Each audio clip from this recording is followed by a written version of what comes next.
Hello friends. दोस्तों, पिछले video में एक कमेंट आया था कि बीएनएस का सेक्शन 64 व 69 के बारे में कि सर इसके बारे में डिटेल में बताएं कि 64 कब लगता है और 69 कब लगता है, किन किन परिस्थितियों में लगता है। यह कमेंट आया था क्वीन ऑफ श्याम की आईडी से। क्वीन ऑफ श्याम की आईडी ने कमेंट किया था यूट्यूब पर कि सर बताया जाए कि 64 और 69 में क्या अंतर है, या यूँ समझे कि इन दोनों में किन किन परिस्थितियों में केस दर्ज होती है दोनों ऑप्शनों। तो चलिए फ्रेंड्स, आज की वीडियो में मेरा टॉपिक यही रहेगा कि 64 और 69 का पूरा डिटेल में मैं कंप्लीट वीडियो देने वाला हूं। तो कहीं मत जाइए, आप वीडियो के साथ लास्ट तक बने रहे। अगर आपको भी ऐसे कमेंट किसी टॉपिक पर जानकारी लेना है, डिटेल में जानकारी लेना है, तो आप कमेंट करिए, मैं उस सेक्शन पर पूरी फुल डिटेल वीडियो बना दूंगा। तो अगर वीडियो आपको पसंद आएगी तो चैनल को जरूर सब्सक्राइब कर लीजिएगा। चलिए वीडियो को शुरू करते हैं। दोस्तों, ये दोनों धाराएं रेप से संबंधित धाराएं हैं। सेक्शन 64 क्या कहता है? यह रेप के लिए दंड की बात करता है। सेक्शन 64 रेप के लिए दंड की बात करता है।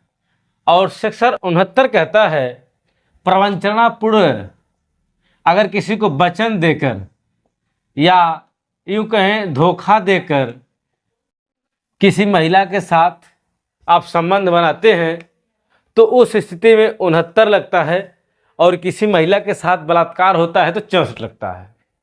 अब ये तो सामान्य सी जानकारी सबको पता होती है, लेकिन इसकी गहराइयों में चलिए, इससे कन्फर्म नहीं हो पाता है कि क्या मेरा अपराध जो है 64 में लगेगा या 69 में लगेगा। तो चलिए वीडियो को आप पूरा एंड तक देखिए। यकीन मानिए कि इस वीडियो को देखने के बाद आपको 64 और 69 का कभी कोई डाउट नहीं रह जाएगा, सब कुछ स्पष्ट तरीके से समझ में आ जाएगा। दोस्तों देखिए, 64 क्या कहता है। सबसे पहली बात हमारी 64 की होनी चाहिए कि 64 बलात्कार के दंड की बात करता है। जब कोई व्यक्ति किसी महिला की सहमति के बिना जबरदस्ती शारीरिक संबंध बनाता है तो उसे बलात्कार कहते हैं। यानी कि कोई व्यक्ति है जो किसी महिला की, मान लीजिए यह कोई व्यक्ति है, यह इस महिला के साथ इसकी सहमति के बिना, सहमत नहीं है, सहमति के बिना इसके साथ संबंध बनाता है, शारीरिक संबंध बनाता है, तो क्या कहा जाएगा? रेप कहा जाएगा, बलात्कार कहा जाएगा।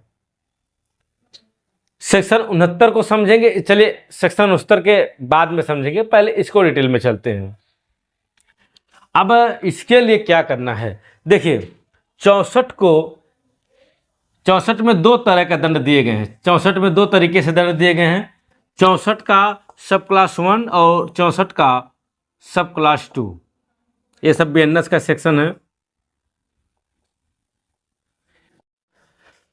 64 के सब क्लास 1 में यह कहा गया है कि ऐसा अपराध जो 64(2) के अलावा है, यानी ऐसा कोई रेप या बलात्कार जो 64(2) के अलावा है, सब 64(1) में आएंगे।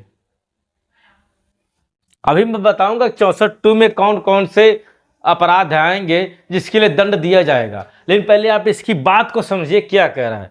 यह कह रहा है 64 कह रहा है कि 64(2) के अलावा जितने भी प्रकार से रेप से संबंधित अपराध हैं वह 64(a) में दंड दिए जाएंगे, और इसके लिए 10 साल की सजा है। 10 साल की सजा या फिर आजीवन कारावास भी हो सकता है। 10 साल की सजा या फिर आजीवन कारावास हो सकता है। साथ ही साथ जुर्माने का भी प्रावधान किया गया है। बताइए 64 का सब क्लास 1 आपको अंडरस्टैंड, याद हो गया कि नहीं हो गया?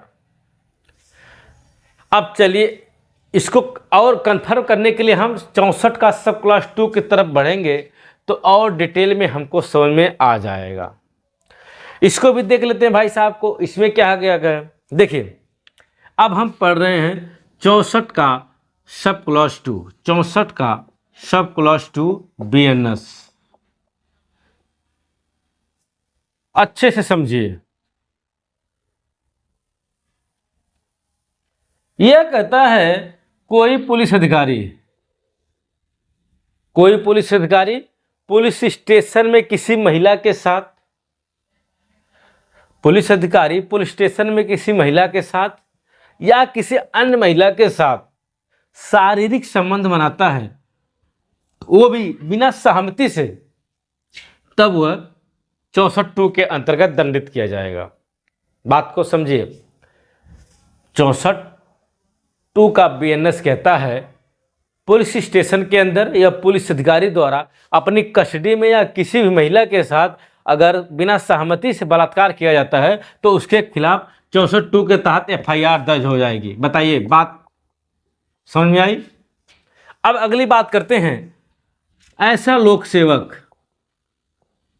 अगर लोक सेवक है अपने पद का दुरुपयोग कर रहा है, लोक सेवक में आप समझ रहे होंगे कि जितने भी सरकारी कर्मचारी वगैरह हैं, मोटी मोटा समझ लीजिए कि लोक सेवक है। अगर लोक सेवक अपने पद का दुरुपयोग करते हुए, पद का लाभ लेते हुए किसी महिला के साथ शारीरिक संबंध बनाता है, तब वह सेक्शन 2 के तहत रेप होगा। सशस्त्र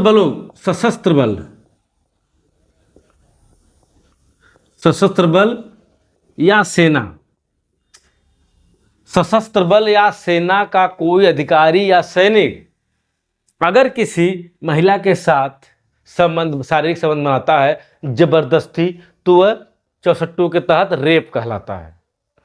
और देखिए, जेल के अंदर कस्टडी में कोई महिला कैद है, अगर जेल में कोई महिला बंदी है, अगर उसके साथ शारीरिक संबंध बनाया जाता है तो वह क्या कहलाएगा? 64(2) के तहत रेप कहलाएगा। आगे देखिए, बाल एवं महिला संगठन, जो भी बाल एवं महिला संगठन है, अगर उनके अंतर्गत किसी महिला के साथ शारीरिक संबंध बनाया जाता है तो वह रेप कहलाएगा। अस्पताल के किसी स्टाफ,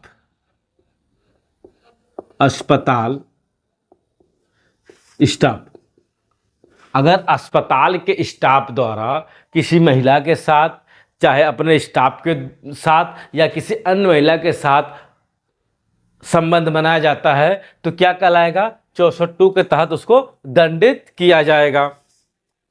अगर मान लीजिए कोई व्यक्ति गर्भवती महिला के साथ संबंध बनाता है, गर्भवती महिला के साथ शारीरिक संबंध बनाता है जबरदस्ती, तो वह 64(2) के तहत दंडित किया जाएगा।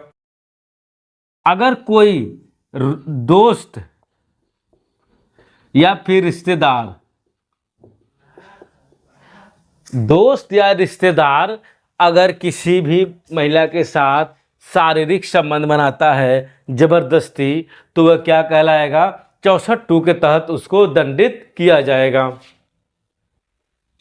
अगर मान लीजिए मानसिक बीमार महिला के साथ कोई संबंध बनाता है, तब उसको 64(2) के तहत दंडित किया जाएगा। अगर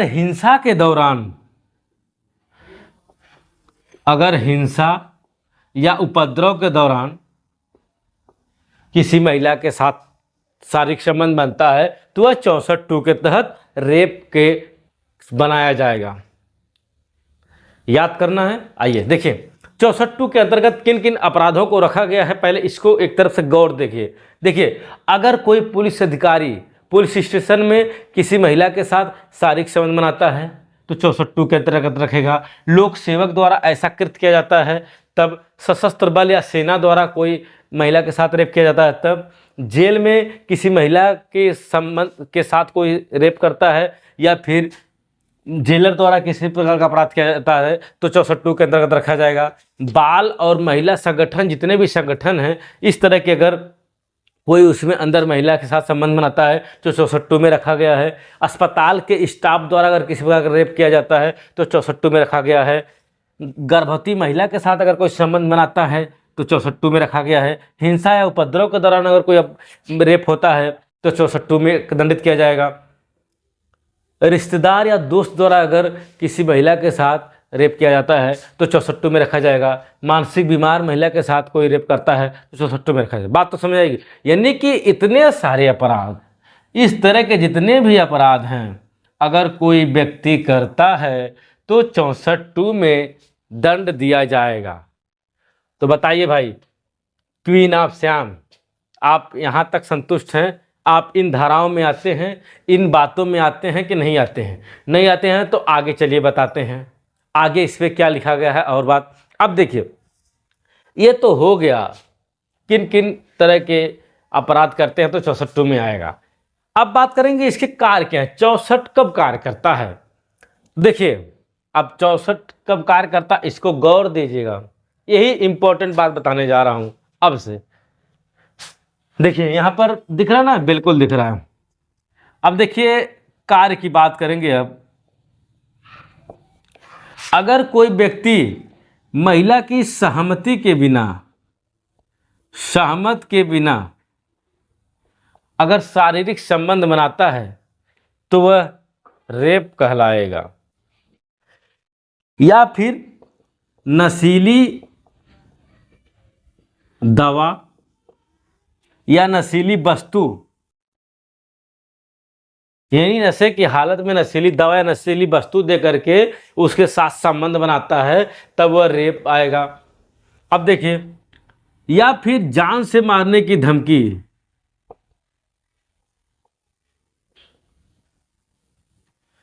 जान से मारने की धमकी या गंभीर चोट अगर कारित करता है तो उस व्यक्ति को 64 के तहत रेप के लिए दंडित किया जाएगा।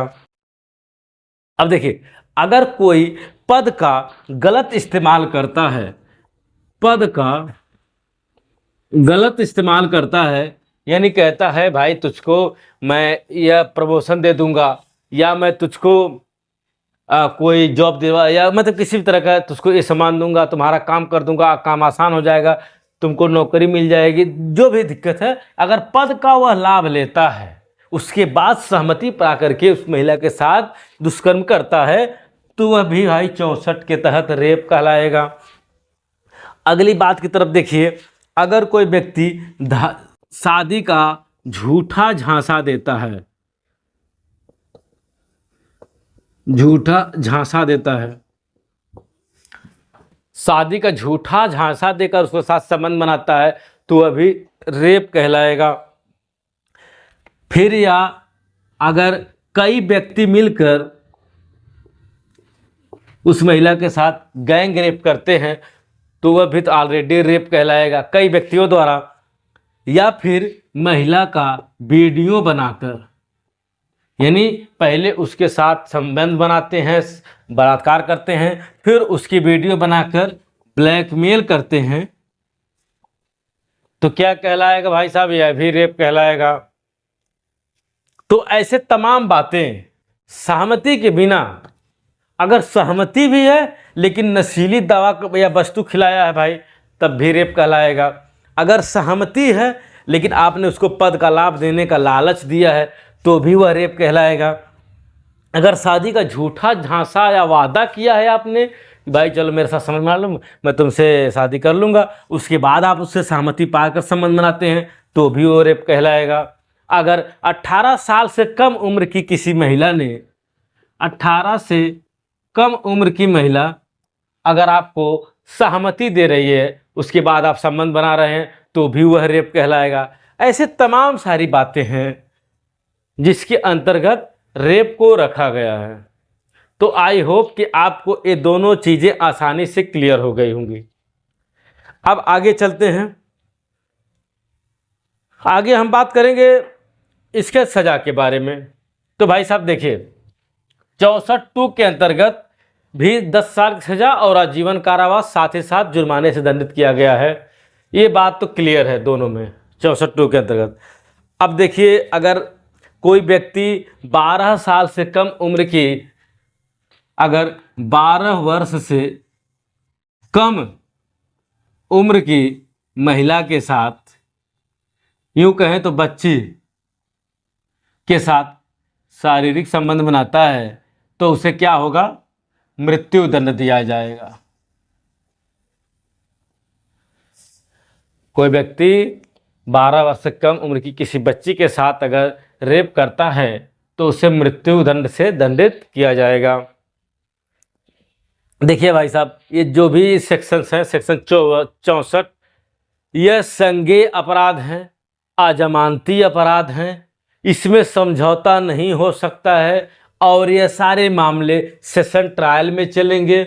इसमें जमानत का कोई व्यवस्था नहीं है, यानी आपको जमानत मिलना कठिन हो जाएगा, आपको हाई कोर्ट जाना पड़ सकता है अगर अपराध आपने किया है इस तरह का तो। और देखिए, समाज का सबसे गंदा और घृणित अपराध अगर कोई है तो सेक्शन 64 वाला, रेप से संबंधित जितने भी मामले हैं सबसे घिनौने अपराध होते हैं। ऐसे अपराधों को करने से हमेशा बचना चाहिए।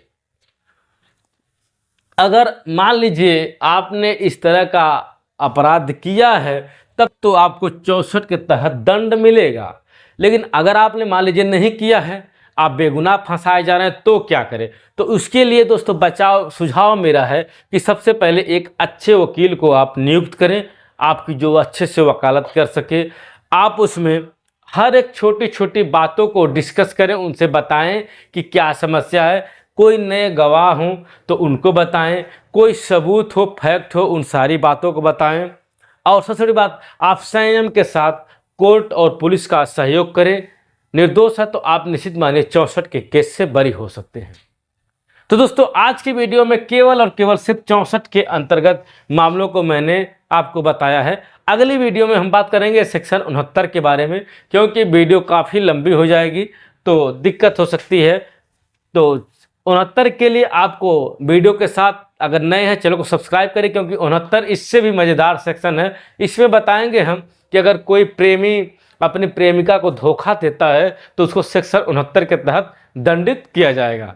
तो फिलहाल आज की वीडियो में इतना ही। अगली वीडियो देखने के लिए आप मेरे चैनल को सब्सक्राइब कर लीजिए। मिलेंगे किसी अन्य वीडियो में, तब तक के लिए बाय बाय।